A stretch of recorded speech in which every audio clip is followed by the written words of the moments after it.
A CBS 11 I-Team investigation has found Texas schools are receiving a growing number of threat reports. Yeah, last school year, schools across the state reviewed nearly 70,000 reports of potentially violent students. That's nearly twice as many as the year before. But while that may sound troubling, when investigative reporter Brian New dug into the numbers, he found that local schools say the increase is a sign their plan is working. Number 33, Joshua Mendoza, will be kicking off for the Bulldogs. Shortly after kickoff, as the band played and the Everman crowd cheered, a tip came into police. It was pretty evident to us that this individual was en route here to do some harm.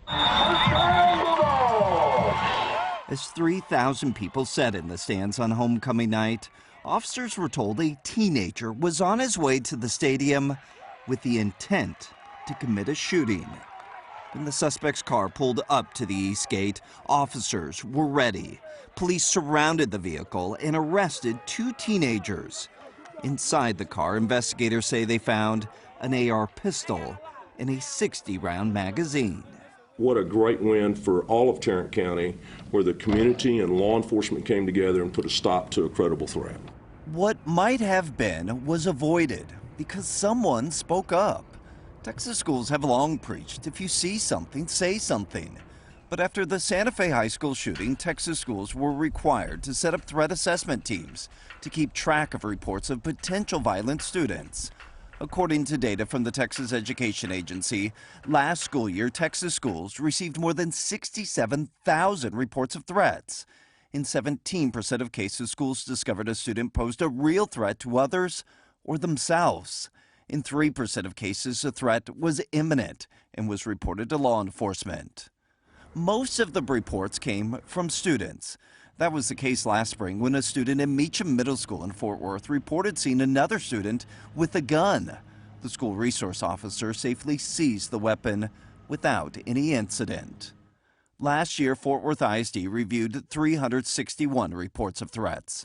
Dallas ISD received 320 threat reports, while Arlington ISD received more than 1,100, the most threat reports of any district in North Texas. That means that it's working, that kids are taking this seriously. David Stevens is Director of Safety for Arlington ISD. He says the school district encourages its students to report any concerning behavior.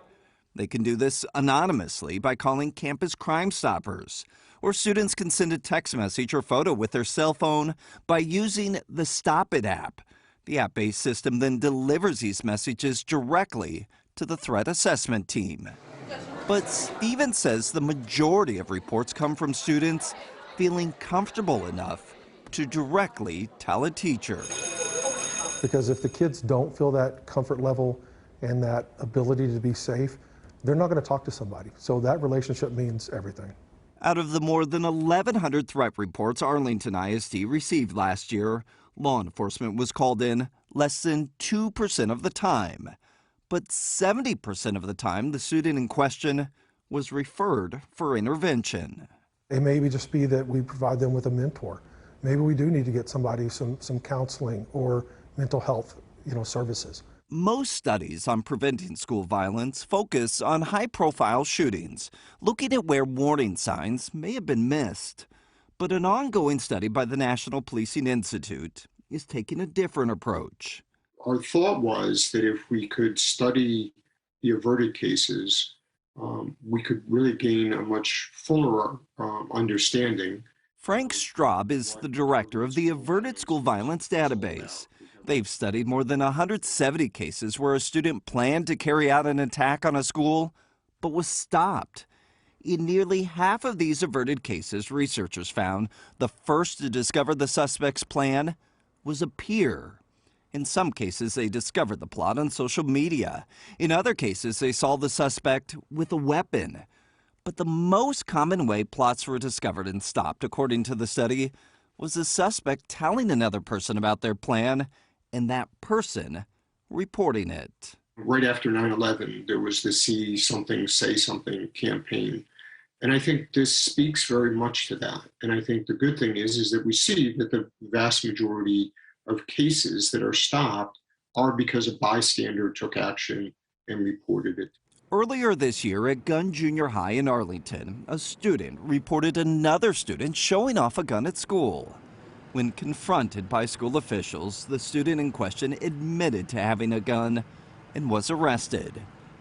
It's unclear why that student brought a gun to school, but Arlington ISD says what is clear is that reporting it prevented any chance for what might have been. I believe our data does suggest that and show that, because we are very proactive and we really support this program, and we've had some really good positive outcomes. So if you go to our website right now, cbsdfw.com, you will find this map that we've made with the number of threat reports last year received by each school district in Texas. Karen, you will also find the number of times that law enforcement was called in for every district. So, Brian, do you have any advice for parents as to how they should interpret these numbers?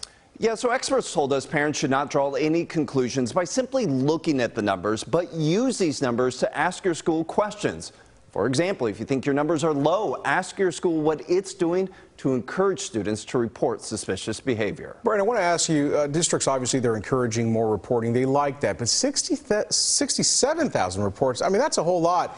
Can they keep up with all of it? Yeah, that is a lot. Arlington ISD, as well as other districts, told us yes, while it is a lot, since they do have a dedicated team that's main job is to review all of these reports, they are able to keep up with them.